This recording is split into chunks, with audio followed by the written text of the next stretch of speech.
Hello, I'm going to read entry 1 of Burgrr, Burgrr, by Jonathan Wojcik. I hope I pronounced that correctly.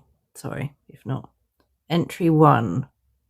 I believe it's a proper book now, but this is entry 1 that was on the creepypasta. I don't know if any of this is going to get through to anyone. If it does, it's probably because they wanted it to, in which case I'm really sorry. Maybe they just don't even care. Maybe it doesn't matter because there's nothing we can do. If you're anything like me, you've seen some weird new shit around town, and more importantly, you've realised it and you've remembered it while everyone else goes about their day in ignorant bliss.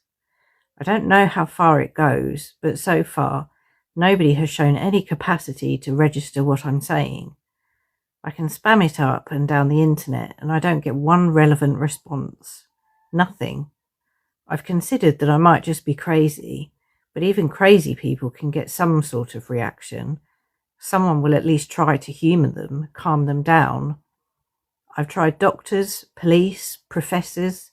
They all just stare off into space when I start to describe this shit, like something is actively blocking the exchange of information. Hello. My biggest fear isn't even that I'm all alone. My biggest fear is that I might still only perceive bits and pieces of something bigger, or worse, that my capacity to perceive all this is shrinking.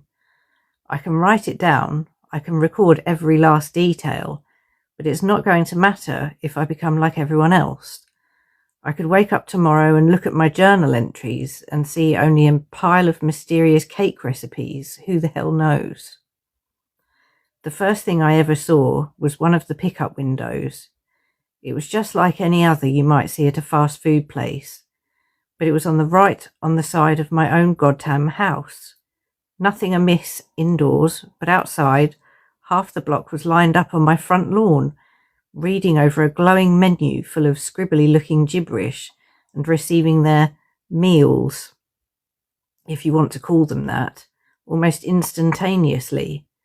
They all acted like it was their usual mundane lunch stop, even while the mail lady sucked some rancid-looking glop out of a plastic pouch, congealed blood dripping down her chin.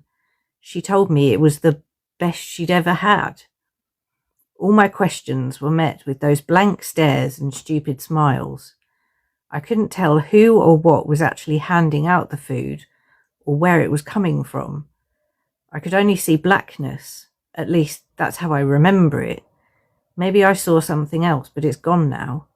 God, and it was only the beginning. All the restaurants in town, the real ones anyway, are typically deserted.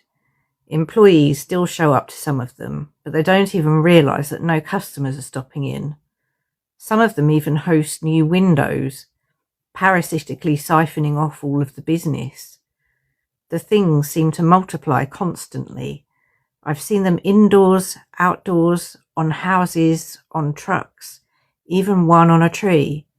A window to nowhere on the trunk of a fucking tree dispensing deep fried slop to an ignorant gaggle of hikers. Near as I can tell, all of the products are meat, or some vague semblance thereof.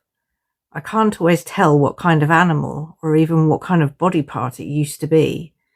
I've seen things that could have been dredged from some black, godless deep-sea trench, gelatinous slabs of flesh in blindingly unnatural colours, fried bugs just slightly larger than any I thought existed.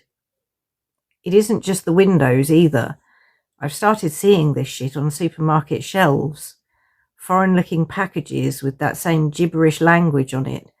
Occasional bouts of quasi-English like number a million taste or it can dream a giant flavour.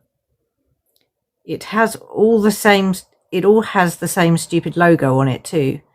Sometimes burnt right into the cuts of meat.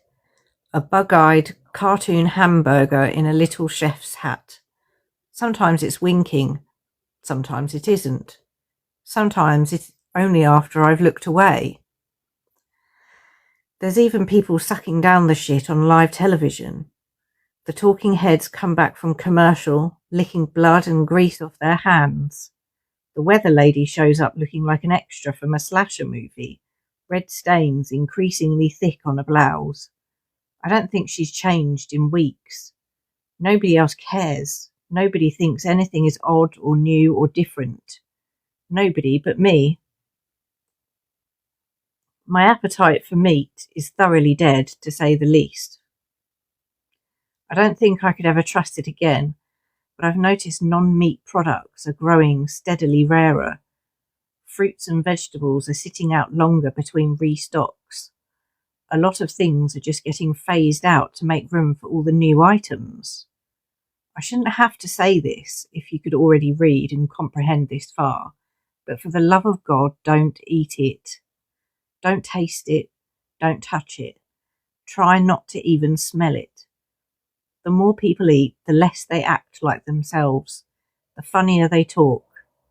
If you know something's up but you can't see what I'm seeing, I advise you to stick to cereal. I haven't found anything fishy about the cereal yet.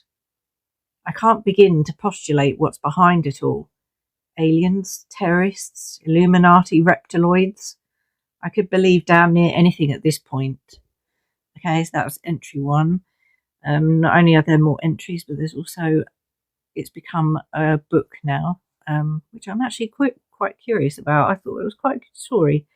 So, yeah, that's that. I'm now gonna eat my twirl. So, yeah, see you later. Bye.